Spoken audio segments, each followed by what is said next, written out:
এই hello WhatsApp next to mission, আশা করি তোমরা সকলে ভালো আছো। হ্যাঁ, আমিও ভালো আছি। আজকে ভিডিও টাইটেল ও থাম্বনেল দেখে বুঝে গেছো কাকে নিয়ে ভিডিওটা শুরু করতে যাচ্ছে। হ্যাঁ, আমাদের নাটোর জেলারই টিকটকারদেরকে নিয়ে।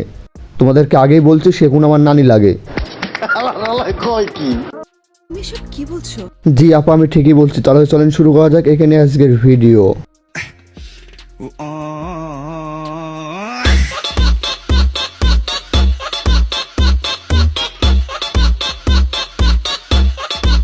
নানি মুখে লাগায় মাস্ক, করে না ব্রাশ। নানি আসলেই অনেক স্মার্ট। এ কথা আমি বলি না, এ কথা আমাদের নাটোরের নবাব বলেছেন, নবাব সিরাজউদ্দৌলা, পদবী টিকটকার।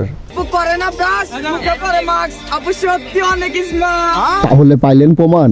আর আমার রোস্টারের ভাষায় বলতে গেলে চলেন একটু মডিফাই করে দেখা যাক। ম্যাগি মুখে পরে মাস্ক, করে না ব্রাশ। ম্যাগি আসলেই অনেক স্মার্ট। নাটোর জেলার ছেলেরা সুন্দর, আরো সুন্দর নারী।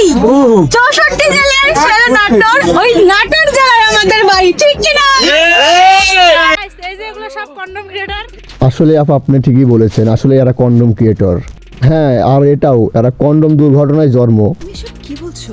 হ্যাঁ আপা, আমি ঠিকই বলছি। আপনি বারবার ভুল দেওয়ার চেষ্টা করবেন না, ঠিক আছে? নাটোর জেলার সব নারী যদি সুন্দর হতো তাহলে এটা কি? ও খালি ছেলেদের ইমোশন নিয়ে খেলে, উল্টাপাল্টা কথা কয়, এগুলো কি ভালো লাগে? চিল্লাইয়া কি আমাদের পাওয়া যাবে? আমাদের পাইতে হলে নাটোর আসতে হবে।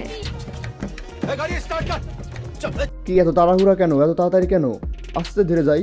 না ভাই, আমার না যাওয়াটাই ভালো, কারণ আমি রোস্টার, গেলে আমার বিসিসিটা আউট হয়ে যাবে। আর হ্যাঁ, আমি ভিডিওটা বেশি লং করতে যাচ্ছি না, এখানে শেষ করলাম। So good bye. আর হ্যাঁ, লাবণ্যকে একটাই কথা, এই ভিডিও দেখার পর কোনো রকম যেন রিয়েক্ট না দাও। যদি দেওয়ার চেষ্টা করো তাহলে তোমাকে নিয়ে পরের ভিডিওতে একবারে ধুয়ে গেছে শেষ করে দেবো। এই ভিডিওতে হালকা পাতলা দিয়েছি।